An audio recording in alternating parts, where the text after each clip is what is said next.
Summer, a season of warmth, long days, and for many, the familiar hum of an air conditioner battling the relentless heat. In a world that increasingly relies on powered climate control, it's easy to forget that for centuries, people lived comfortably through even the most sweltering months without it. And today, entire communities continue to thrive, keeping their homes cool and inviting, using wisdom passed down through generations. The Amish are known for their commitment to a simple way of life, often eschewing modern technologies, including public grid electricity. This means no central air conditioning. Yet, step inside an Amish home on a scorching July afternoon, and you might be surprised by the relative coolness within. This isn't magic, it's a testament to ingenious design, a deep understanding of nature, and a way of life that works in harmony with the environment. So, how do they do it? How do Amish homes stay cool without air conditioning? The journey to a cool Amish home begins long before the first nail is hammered. It starts with strategic site selection and orientation. When establishing a homestead, careful consideration is given to the land's natural features. Prevailing breezes are noted, and existing tree cover is valued. A new home is often positioned to take advantage of these natural cooling elements. For instance, a stand of deciduous trees to the west can be a powerful ally.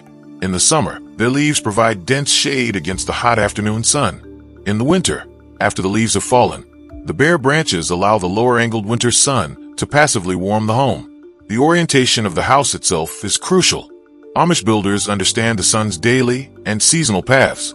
They aim to minimize the surface area exposed to direct, intense sunlight during the hottest parts of the day, particularly the west-facing walls, which receive the brunt of the afternoon heat.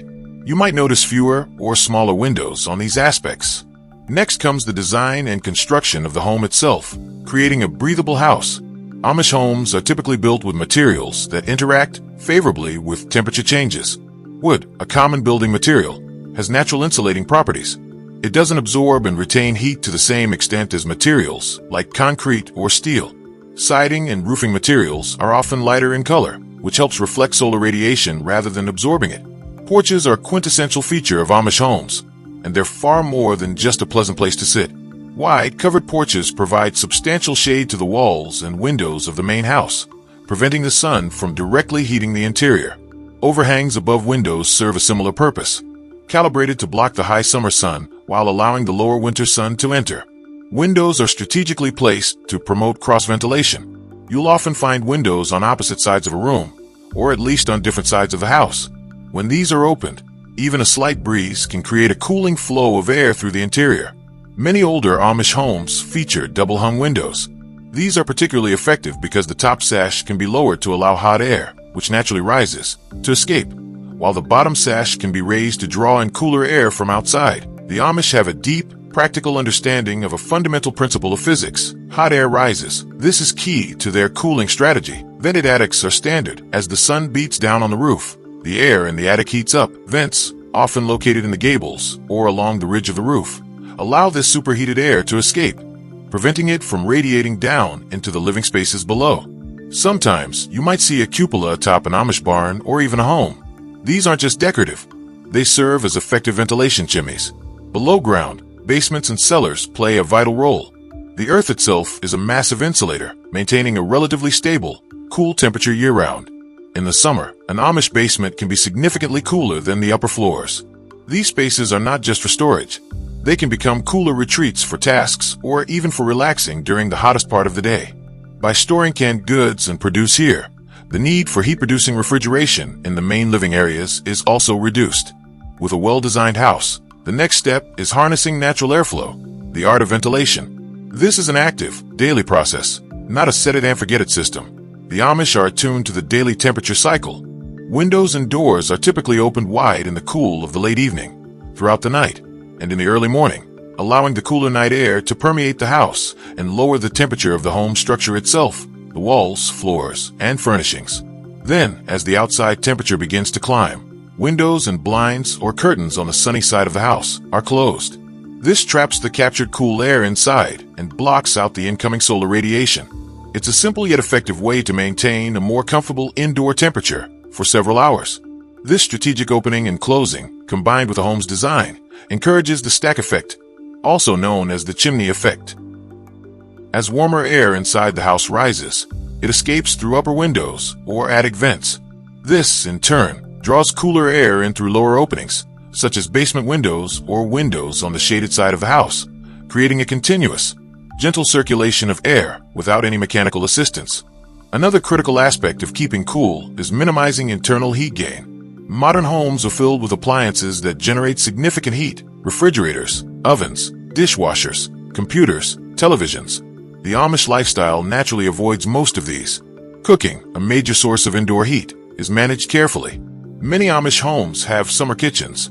These might be a separate small building, a dedicated area in an outbuilding, or even just a shaded outdoor spot where cooking, canning, and baking can be done without heating up the main living quarters. If cooking must be done indoors, it's often scheduled for cooler parts of the day, like early morning or evening. Lighting choices also play a role. During the day, large windows are designed to maximize natural light, reducing the need for artificial sources. While kerosene lamps, used in the evenings, do produce some heat, their use is often localized and for shorter periods compared to a house full of electric lights. The absence of constantly running electronic devices significantly reduces the ambient heat load within the home. The immediate environment around the home is also cultivated to contribute to cooling. Landscaping is functional, not just aesthetic. As mentioned earlier, deciduous shade trees are prized. Their strategic placement can drastically reduce the amount of direct sunlight hitting the house. Vines grown on trellises can also shade walls and windows. Gardens and green spaces surrounding the home contribute through a process called evapotranspiration. As plants release water vapor into the air, it has a slight cooling effect on the immediate microclimate. Furthermore, Amish homesteads typically have fewer paved surfaces, like asphalt driveways or large concrete patios, which absorb and radiate heat. Instead, grassy areas and permeable surfaces help keep the ground temperature cooler. Beyond the physical structure of their homes and the management of their environment, lifestyle adaptations are also integral to how the Amish stay comfortable in the heat. Work schedules are often adjusted. Strenuous outdoor tasks may be undertaken in the cooler hours of the early morning or later in the evening, with a slower pace adopted during the midday heat. Clothing choices reflect practicality and comfort. Natural, breathable fabrics like cotton are common. Styles are typically loose-fitting, allowing for air circulation. Staying hydrated is, of course, essential. Amish communities often rely on well water, which is naturally cool from the earth. And when the heat becomes particularly intense, there's a common-sense approach. Seek out the coolest available spaces. This might mean spending more time on a shaded porch, finding a spot under a large tree, or retreating to the cooler environment of the basement for certain activities. While they don't have electric air conditioning, the ingenuity of the Amish doesn't stop at passive design. In some communities, you might find simple, non-electric means to enhance airflow. For example, some homes might utilize a system where cooler basement air can be vented or naturally drawn into the upper living spaces, a more formalized application of the stack effect.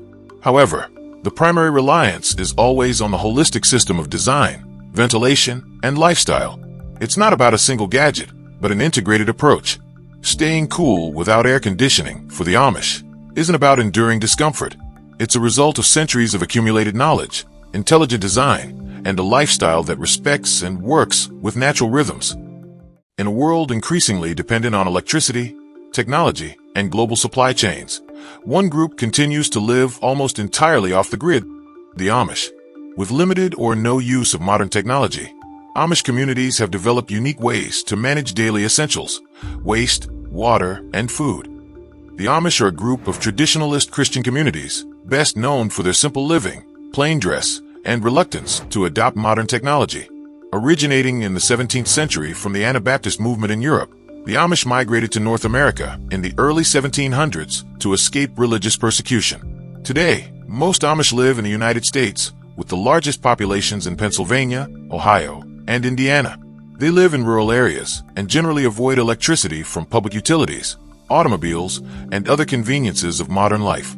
Their lifestyle choices are guided by a set of religious rules known as the ordinum, which varies by community. Despite avoiding public utility systems, the Amish have found efficient and resourceful ways to access and manage water. Most Amish homes and farms rely on wells for fresh water. These wells are often drilled deep underground to access clean groundwater. To draw water, many use hand pumps or wind-powered pumps, eliminating the need for electric power. Some homes install elevated water tanks. These are filled manually or by windmill-driven pumps. Water flows into the house using gravity, providing running water for sinks and baths, without needing electric pressure systems. Rainwater harvesting is another common method. Collected rainwater is used for irrigation, cleaning, or laundry. The roofs of barns and houses often serve as collection surfaces, channeling water into storage barrels. Without electric water heaters, Amish families heat water using wood stoves, propane heaters, or solar-heated outdoor tanks. Heated water is carried or piped indoors when needed. While Amish families typically manage their own water systems, cleanliness is a priority. Regular well maintenance, sealed storage containers, and good hygiene practices help prevent contamination. Living off-grid also means finding responsible ways to deal with household and farm waste. Many Amish homes still use outhouses, simple outdoor toilet facilities. Others, especially in newer settlements, may install non-electric septic systems with gravity-fed plumbing. These systems treat waste on-site using tanks and leach fields. In some communities, composting toilets are gaining popularity. These dry systems separate liquid and solid waste, promoting natural decomposition. The resulting compost can be used to fertilize non-edible crops or disposed of safely. Water from sinks and baths, known as gray water, is sometimes reused for irrigation. Some households build basic filtration systems using gravel, sand, and natural vegetation to clean the water before releasing it into gardens or soil beds. The Amish generate less trash than the average American household. They minimize packaging, reuse glass jars and containers, and often buy in bulk or grow their own food. What little waste they produce is usually burned, composted, or repurposed. Scrap metal, wood, and old clothing are often repurposed. Metal is sent to scrap yards, wood is reused for building or heating, and clothing is mended or passed down. Nothing is wasted if it can be reused. Food self-sufficiency is a cornerstone of Amish life. Most families grow, raise, or preserve the majority of what they eat. Every Amish home has a large vegetable garden. Families grow a wide range of produce including potatoes, corn, beans, cabbage, carrots, tomatoes, and squash. Gardening is a daily task shared by all family members. Farms grow staple crops like wheat, oats, and alfalfa. Corn is used both for food and livestock feed. Plowing and planting are often done with horse-drawn equipment. Most Amish families keep livestock such as cows, pigs, chickens, and goats. Cows provide milk for drinking, cheese, and butter. Pigs are raised for pork, while chickens supply eggs and meat. Animals are raised ethically, often with access to pasture and natural feed. Veterinary care is handled through community knowledge or non-electric tools. Without electric refrigeration, the Amish rely on traditional food preservation techniques. Canning. Vegetables, fruits, and meats are pressure canned in glass jars and stored in cool cellars. Smoking and curing. Meats are smoked or salted to extend shelf life. Root cellars. These underground rooms store potatoes, onions, and carrots at stable temperatures year-round. Ice houses. Blocks of ice are harvested in winter from ponds and stored in insulated ice houses, providing cooling through the summer. While each family produces much of its own food, Amish communities are tightly knit. Food is often shared during church gatherings, weddings, or barn raisings. Families also barter goods like milk, eggs, or produce in exchange for other items or services. Some Amish sell excess produce, baked goods, and canned items at local farmers markets or roadside stands. This provides income while still staying within the boundaries of their lifestyle. Though Amish communities avoid electricity from the grid, they do use alternative sources when allowed by their church district. Propane is widely used for powering stoves, refrigerators, lights, and heaters. It offers a convenient energy source without requiring electrical wiring. Diesel engines power water pumps, milkers, washing machines, and woodworking tools. These engines are often kept in a separate building called an engine shed to keep machinery out of the home. Some Amish communities have recently begun adopting limited solar panels to charge batteries or power specific devices, like electric fences or lighting. However, usage is carefully regulated and varies by district. In workshops, Amish craftsmen often use air or hydraulic power to operate machinery. Compressed air systems provide a non-electric way to run tools such as drills, saws, and lathes. Animal waste is a major byproduct of Amish farms, but it's also a resource. Manure is collected and composted to create fertilizer for crops. It is spread manually or with horse-drawn manure spreaders. This natural fertilizer enhances soil health and eliminates the need for chemical alternatives. To prevent environmental damage, manure is often stored in pits or undercovered areas. Proper drainage and buffer zones around streams reduce runoff. protecting nearby water sources. Chicken manure is particularly rich in nitrogen. It's composted with straw or sawdust and applied to fields during planting season. Amish living promotes a deep culture of minimalism and responsibility. Since most food is homegrown, there's little reliance on packaged goods. When packaging is necessary, materials are reused or recycled whenever possible. Clothing is handmade and worn for years. Items are mended until they can no longer be used. Old fabric is reused for quilts or cleaning rags. Tools and furniture are built to last and repaired when damaged. Craftsmen often pass down techniques and tools through generations. The Amish lifestyle has a significantly lower environmental footprint than the average American household. Limited use of fossil fuels. No electronic waste. Reduced packaging and consumer goods. Closed-loop food and waste systems. This off-grid approach not only supports sustainability, but also strengthens self-reliance and community resilience. Despite their sustainable methods, Amish communities face challenges. Some areas require septic systems or ban outhouses. Without regulation, some wells may become contaminated from nearby farms. Urban sprawl, road development, and tourism bring new pressures. Weather unpredictability affects crop yields and water access. Still, Amish communities adapt in ways that preserve tradition without sacrificing practicality. The Amish approach to managing waste, water, and food may seem old-fashioned, but it's built on systems that are sustainable, efficient, and community-focused. While their way of life isn't easily replicated in the modern world, it offers valuable insights into self-sufficiency, resilience, and living with less waste. By combining traditional knowledge with careful stewardship of the land, the Amish demonstrate that thriving off the grid is not only possible, it's sustainable. In today's age of autonomous tractors, satellite-guided seed drills, and automated irrigation systems, the idea of farming without modern machinery might seem like a relic of the distant past. Yet for over 2 centuries, Amish communities in North America have preserved a style of agriculture that intentionally avoids gasoline-powered engines and synthetic shortcuts. Their methods may look old-fashioned to the outside world, but they represent a deeply considered philosophy, one that prioritizes sustainability, community cooperation, and stewardship of the earth. The Amish trace their spiritual and cultural lineage to 17th century Swiss Anabaptists who separated from mainstream society in pursuit of religious freedom and a life untainted by modern temptations. When they migrated to North America in the early 1700s, they brought with them a wealth of knowledge in small-scale, labor-intensive agriculture, methods passed down through generations. As industrialization swept across the continent in the 19th and 20th centuries, introducing steam engines, tractors, and chemical inputs, the Amish made a different choice. Rather than embracing every new technological advancement, they asked a critical question: will this strengthen or weaken our community and way of life? For many Amish groups, the answer led to a rejection of mechanization, not because they oppose innovation per se, but because they prioritize balance. They are not anti-technology. They are selective about technology.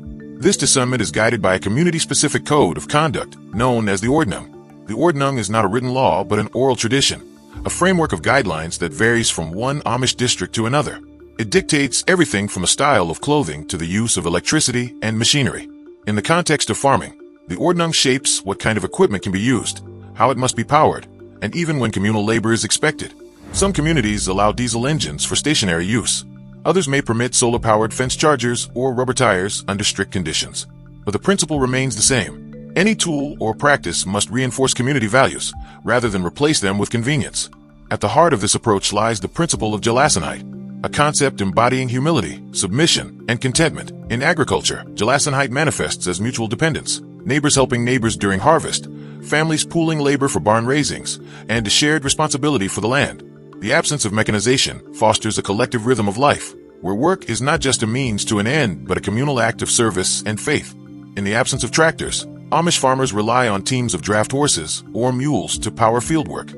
These animals are not just labor tools, but vital companions, bred and trained for strength, endurance, and obedience.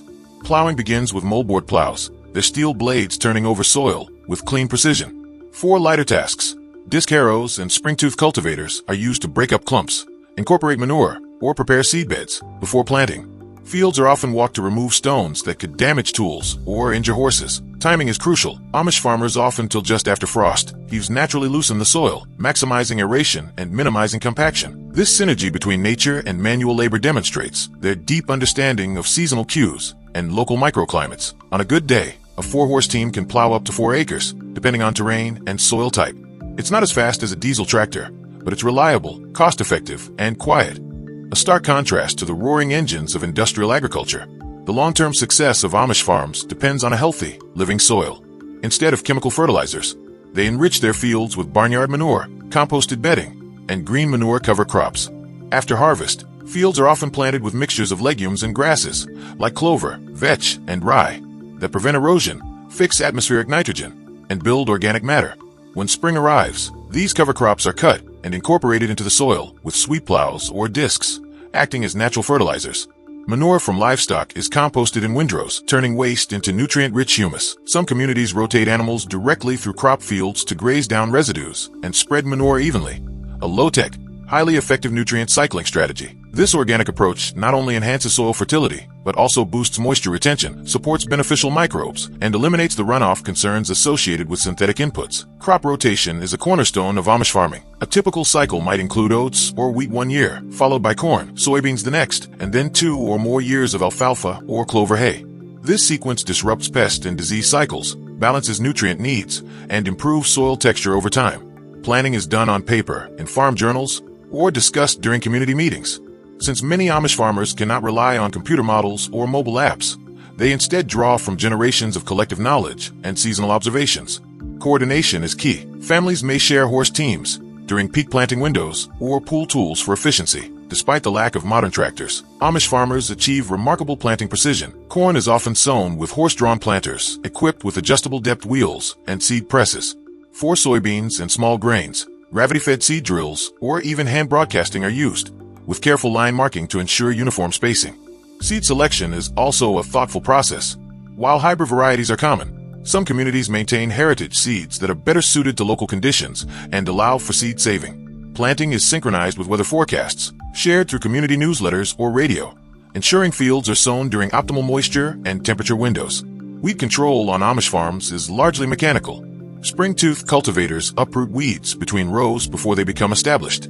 For more delicate crops, hand hoeing is used, an intensive, back-breaking task that rewards diligence and timing. Some farmers also employ propane-powered flame weeders to scorch young weeds, especially in vegetable rows. Pest management takes a proactive, ecological approach. Amish farmers scout their fields regularly, checking for signs of insect damage, fungal disease, or nutrient deficiency. They encourage beneficial insects by planting native flower hedgerows and installing birdhouses for natural predators. In some cases, districts allow limited use of natural sprays, like sulfur, neem oil, or copper solutions, applied with backpack sprayers. These decisions are carefully evaluated by community elders to remain consistent with the ordinance. In dry regions, the Amish build gravity-fed irrigation systems that channel water from springs, streams, or wells through ditches lined with gravel or PVC. Simple hand-operated gates direct flow to specific beds. For market gardens, drip lines are sometimes deployed, fed by water tanks elevated on wooden towers. Pumps, if permitted, may be powered by solar panels, air compressors, or small gas engines used exclusively for irrigation. Mulch and cover cropping also play a key role in moisture conservation, helping to stabilize soil temperature and reduce evaporation. Amish farmers rely on tactile observation, feeling the soil between their fingers to determine when to irrigate. It's a low-tech but intuitive method that reflects their deep connection to the land. When it comes time to harvest, efficiency looks very different than in a mechanized operation. For grains like oats and wheat, Amish farmers first cut the stalks with a horse-drawn swather, lay them into windrows, then gather and tie them into sheaves by hand. These are stacked into field shocks to dry before threshing. Threshing is done with portable equipment, sometimes powered by stationary diesel engines or compressed air systems, depending on community rules. Corn is picked with handheld tools or small horse-drawn machines. Hay is mowed with sickle bars, raked, and gathered into windrows, then either baled using horse-powered balers or stored loose in barns. This slower process may seem inefficient by modern standards, but it maintains crop quality, reduces fuel costs, and builds community through shared labor. On smaller plots like market gardens and orchards, Amish growers use raised beds, will hose, and walk behind cultivators. Drip lines are installed to deliver precise irrigation, and pest control includes everything from kale and clay dust to pheromone traps. High tunnels, unheated greenhouses made of plastic sheeting, extend growing seasons and are passively cooled with burlap shades and vent flaps. Orchards are pruned and harvested entirely by hand, while chickens or ducks often roam beneath fruit trees, cleaning up pests and fallen fruit naturally. Livestock serve multiple purposes on Amish farms. Draft horses provide power, dairy cows offer milk, meat, and manure, and poultry contribute both eggs and pest control. Animals are rotationally grazed across pastures and crop fields, distributing nutrients and managing vegetation. Manure is collected and composted with straw bedding before being applied to fields. Rather than confinement systems, livestock are housed in open barns or moved frequently, reducing disease risk and improving animal welfare. Families often manage birthing, feeding, and basic veterinary care themselves, reinforcing a self-sustaining cycle of care and production. The Amish farming calendar follows the seasons, not stock prices or market algorithms. Spring brings soil preparation and planting. Summer is spent cultivating, haying, and weeding. Fall focuses on harvesting, preserving, and preparing for winter. And in winter, farmers repair tools, plan next year's rotations, and pass skills down to the next generation. Children learn by doing, feeding animals, harvesting produce, or helping in the shop. Apprenticeship replaces formal education, and community events like barn raisings and threshing bees build both skills and social bonds. Amish farming is not merely about avoiding machines. It's about embracing a different vision of success. One where productivity is measured not only in bushels per acre, but in resilience, soil health, and the strength of community. It's a system that resists automation in favor of authenticity, and it offers a living example of how human-scaled agriculture can still flourish in the modern world. By combining tradition, cooperation, and ecological insight, Amish farmers have crafted a model that challenges our assumptions and perhaps invites us to slow down and reconsider what sustainable farming really means. In an era dominated by high-powered machinery and digital tools, a small, traditional community continues to defy the norms. The Amish, known for their distinctive lifestyle, the Amish live without electricity from public utility lines, without cars, and without most modern technologies. But what truly amazes outsiders is how they manage to build entire homes, sometimes in a single day, without using power tools. The Amish are a group of traditionalist Christian church fellowships with Swiss German Anabaptist origins. Most Amish communities are located in the United States, primarily in Pennsylvania, Ohio, and Indiana. They live by a code of conduct known as the Ordinum, which guides daily life, clothing, technology use, and social practices. While there are differences between communities, most Old Order Amish prohibit the use of electricity from the grid and internal combustion engines. This restriction shapes every aspect of their lives, especially how they build their homes. One of the most distinctive aspects of Amish construction is the absence of electricity. Amish builders do not plug in electric drills, circular saws, or air compressors. Yet their homes are built to last, often exceeding the quality of modern construction. To understand how they manage this, it's essential to explore their tools, techniques, materials, and methods. An Amish house building project is never a solo effort. Community involvement is a core aspect of the process. When a family needs a home, neighbors, relatives, and church members all come together. This practice is best exemplified in the tradition of the barn raising, where entire structures are erected in a single day through group labor. The same collaborative spirit applies to house construction. Roles are assigned in advance. Carpenters, roofers, framers, cooks. Everyone contributes according to skill or need. Amish construction reflects their values: simplicity, humility, and mutual aid. The first phase of Amish house construction is site preparation. This includes clearing the land, leveling the ground, and setting a solid foundation. For excavation and concrete work, some Amish communities may hire non-Amish contractors with powered equipment. Others use horse-drawn equipment or pneumatic tools, powered by off-grid air compressors. Foundations are typically poured concrete or concrete block. In colder climates, basements are common and must be insulated and waterproofed by hand. Once the foundation cures, the main building can begin.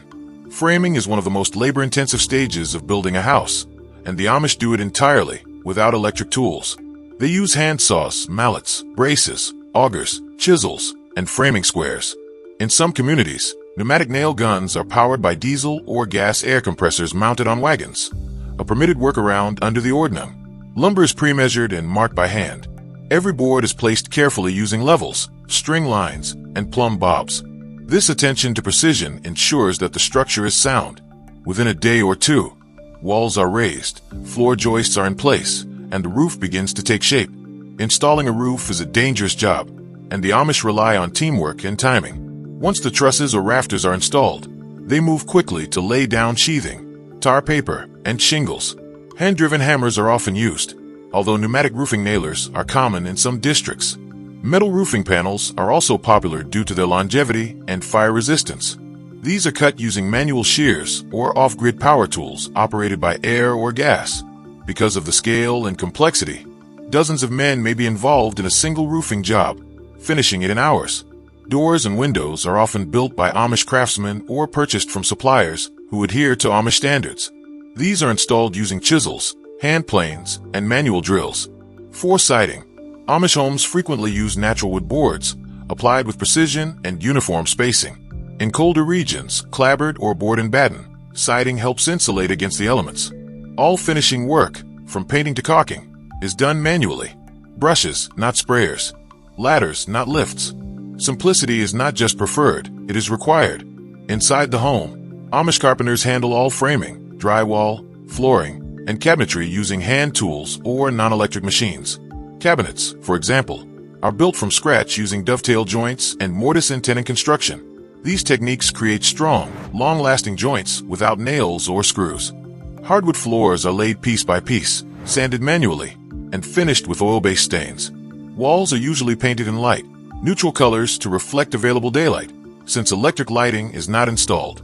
If wiring or plumbing is required, for example, in more progressive Amish groups, it is installed discreetly and often powered by off-grid solutions like propane, solar, or battery systems. Because there is no central electric heating, most Amish homes rely on wood-burning stoves or propane heaters. Chimneys and stovepipes are installed during the framing phase, using fire-rated materials and insulation. Lighting is provided by kerosene lamps, gas lights, or increasingly, battery-powered LED fixtures. Skylights and large windows are also essential, maximizing natural daylight. The absence of electric HVAC systems means insulation must be meticulous. Double walls, tight seals, and thermal barriers are common in colder regions. The furniture inside an Amish-built house is often made by the family or a local craftsman. Each piece is constructed using hardwood and traditional joinery. Fixtures such as sinks and tubs may resemble those in English homes, but the plumbing is minimal and designed for water efficiency. Most homes do not have washing machines, dishwashers, or microwaves. Instead, they rely on manual methods. Clothes are washed by hand or with mechanical wringers and dried outside. Kitchens feature gas or wood-burning stoves, with no electrical appliances. Amish homes are models of energy independence because they use almost none. The speed at which Amish homes are built is often surprising. With pre-cut lumber, detailed planning, and many hands, a full house can be framed and roofed within 1 or 2 days. The entire home, from foundation to finishes, may be completed in less than 2 months. Their speed is not due to cutting corners, but from sheer manpower and discipline. Everyone knows their task. There are no delays from permits, inspections, or subcontractors. Efficiency is achieved through repetition, coordination, and experience. It's important to understand that not all Amish communities follow the same rules. Some allow limited technology, such as hydraulic lifts, solar panels, or propane-powered refrigeration. Others reject any powered devices beyond hand tools.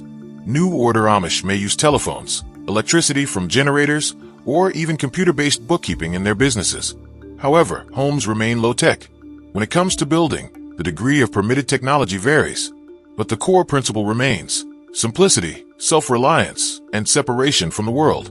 The Amish rely on an impressive array of manual tools: hand saws for cutting lumber, braces and bits for boring holes, chisels and gouges for fine joinery, mallets and hammers for assembly, levels, squares, and plumb lines for precision. In communities that permit it, compressed air systems are used to power nail guns and drills.